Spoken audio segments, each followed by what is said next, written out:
दो भाई और उनकी सीख। गांव के एक छोटे से घर में दो भाई रहते थे, राहुल और रोहन। राहुल एक नेक दिल, मेहनती और ईमानदार लड़का था। वह सबकी मदद करता और हर किसी का सम्मान करता। दूसरी ओर रोहन आलसी, स्वार्थी और चंचल स्वभाव का था। उसे दूसरों को परेशान करने में मज़ा आता और झूठ बोलना उसकी आदत बन चुकी थी। एक दिन उनके पिता ने दोनों को बुलाया और कहा, तुम दोनों अब बड़े हो रहे हो, समय आ गया है कि तुम जिम्मेदारी लेना सीखो।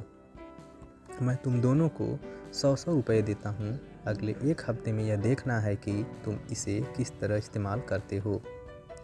राहुल ने सोचा, मैं इन पैसों से कुछ ऐसा करूँगा जो सबके लिए फ़ायदेमंद हो।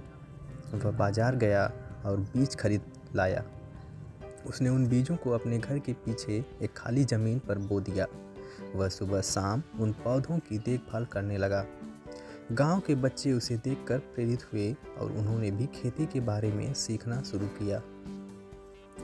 दूसरी ओर रोहन ने अपने पैसों से मिठाई और पटाखे खरीदे।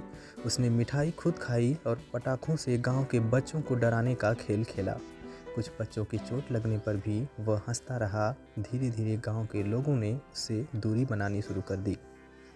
एक हफ्ते बाद पिता ने दोनों को फिर बुलाया। राहुल ने खुशी खुशी अपने पौधों को दिखाया जो अब छोटे छोटे अंकुर बन चुके थे।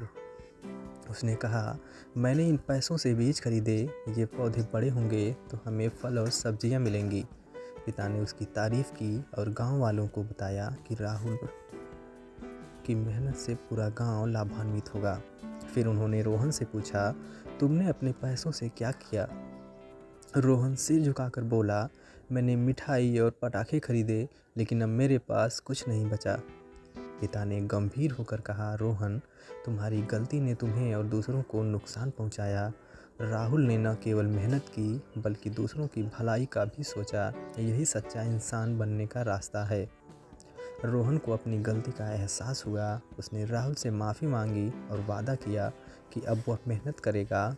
राहुल ने उसे खेती के गुर सिखाए। कुछ समय बाद दोनों भाई मिलकर गांव के लिए खेती करने लगे और सभी की मदद करने लगे। यह कहानी हमें यह सिखाती है कि मेहनत और ईमानदारी से न केवल हम खुद का भला कर सकते हैं बल्कि दूसरों के लिए भी प्रेरणा बन सकते हैं। गलत रास्ता हमेशा नुकसानदायक होता है, लेकिन सही समय पर बदलाव करना संभव है।